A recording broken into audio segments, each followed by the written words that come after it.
వినబడతలేదు. Disturb లేని మైకి Surender.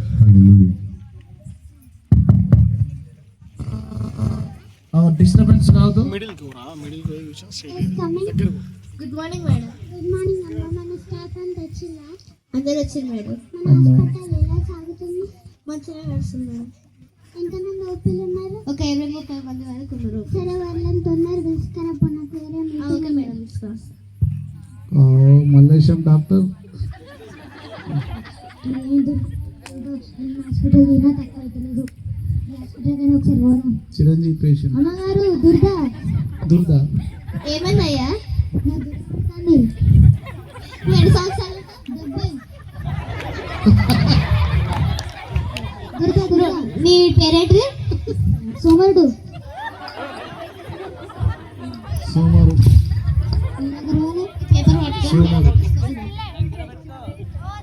Madam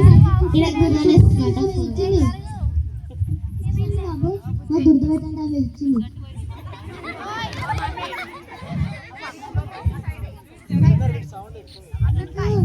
చెమటకాయ వల్ల నీకు ఎలర్జీ లాంటి. జీవన్ మీరు ఇటు జరగండి, మాకు కనబడుతుంది. ఓకే ఈరోజు తక్కువ అవుతుంది మేడం. తక్కువ అవుతుంది. మంచి డాక్టర్ ఆమె. పడవుతుంది.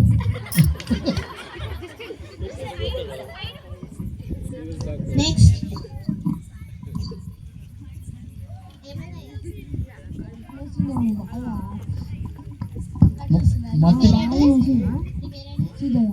మట్టి బుక్తాడు. 2 సంవత్సరాలు ఉంటావు. 57 మట్టి బుక్తాడు. మేడమే కడుపు వస్తుందంట. కడుపులో వస్తుంది బాగా. రోజు తినకపోతే అట్లనే అవుతుంది. వేసుకొని అన్నం తిను. టాబ్లెట్స్ వేసుకో. సరే. Danger doctor. నెక్స్ట్ ఏమైందా? కుక్కలు కంచె కడుపు తెచ్చుకున్నావు. ఆకలి అవుతుందా? నీ పేరేంటి? సోమరుడు. 2 సంవత్సరాలు ఉంటావు. 75 మేడం ఇక్కడ ఊకే ఆకలి అవుతుందట. తిన్న madam. Chicken biryani, egg rice అన్ని తిన్న మేడం. ఫుడ్ తినండి. Super doctor. సరేనా? Healthy food. సరే మేడం. తక్కువ. అవన్నీ తినకుండా తగ్గుతుంది, లేకపోతే తగ్గదు. సరే మేడం.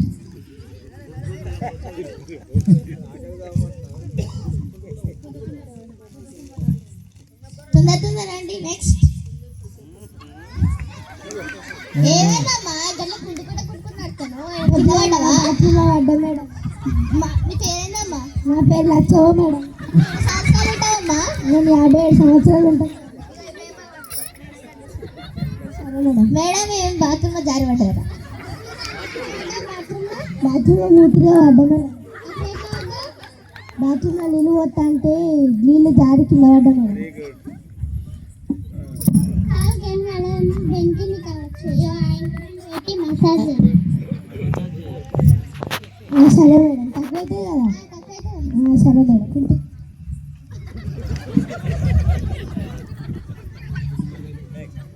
నెక్స్ట్ వచ్చిన గుడ్డిది. ఎవరైనా పర్లేవా? మాను డాక్టర్ అయినా చూస్తే డాక్టర్ లెక్కన లేవుగా. కళ్ళే కదా. లోపల ఎక్కడ తీసుకొచ్చినావు? డాక్టర్ని కాదు, కంపౌండర్ని. ఈమె ఎన్ని సంవత్సరాలు ఉంటుంది? మల్లవా పుల్లవా? ఇక కళ్ళు కనిపిస్తూనే ఉంటుంది. డాక్టర్ శబ్దం మీద పడతలేదు. నీకు పొర గుడ్డు మీద వచ్చింది. తగ్గకపోతే ఆపరేషన్ చేపిస్తాను. గుడ్డు మీద పొర వచ్చింది. అయ్యో ఈమె తీసుకోండి. ఐ డ్రాప్స్ ఇచ్చిన రోజు కళ్ళని లేయండి. ఐ డ్రాప్స్ గుడ్డు నా పానం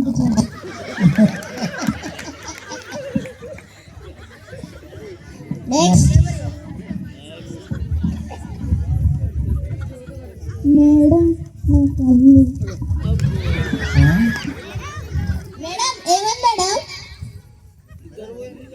మేడం పేషెంట్ కింద పడ్డది. మంచి డాక్టర్ ఈమె. Very good. తక్కువైనట్టుంది, పొద్దున అన్నట్టుంది, ORS తాగబెట్టి పంపి. Okay madam. మేడం రండి. చాయ్ తాగు.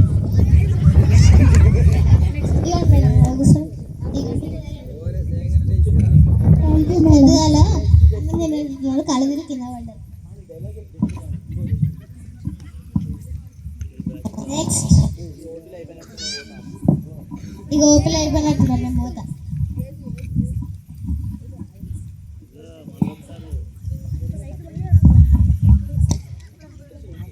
నేను ఎన్ని హాస్పిటల్ అయినా డబ్బులు ఖర్చు అవుతున్నాయి, దుడ్డ తక్కువ అవుతలేదు. అనుకుంటేనే తక్కువ అవుతుంది కావచ్చు, చూద్దాం.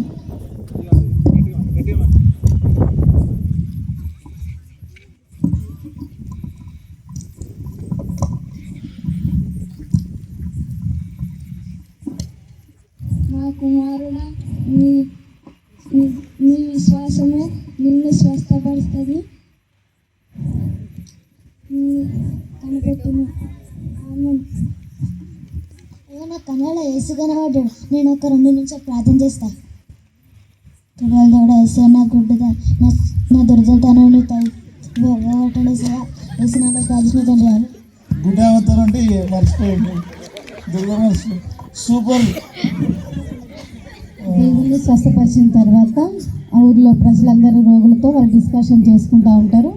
ఆ సమయంలో ఆయన వెళ్ళి వాళ్ళకి సాక్షాత్కారంగా కనిపిస్తాడు.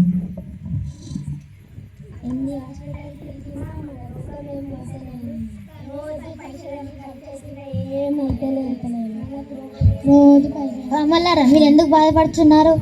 ఎన్ని హాస్పిటల్ తిరిగి పైసలన్నీ ఖర్చు చేసినా కానీ మా రోగాలు ఏం పోతున్నాయి. అయితే ఒక దగ్గర ఒక విషయం చెప్తా. నేను నైట్ నాకు కళలో ఎస్ఏ కనిపించిండు. ఎస్ఏ నాకు కనిపించిండు.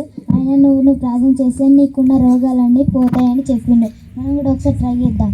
సరే అన్న.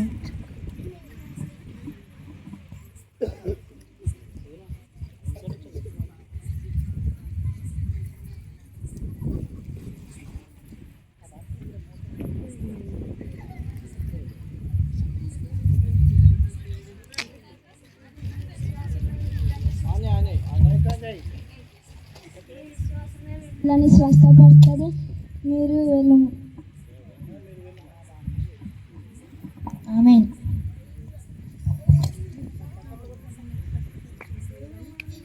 దేవుడు మనల్ని స్వస్థపరిచిండు. వావ్, గుడ్డి వారికి చూపొచ్చు.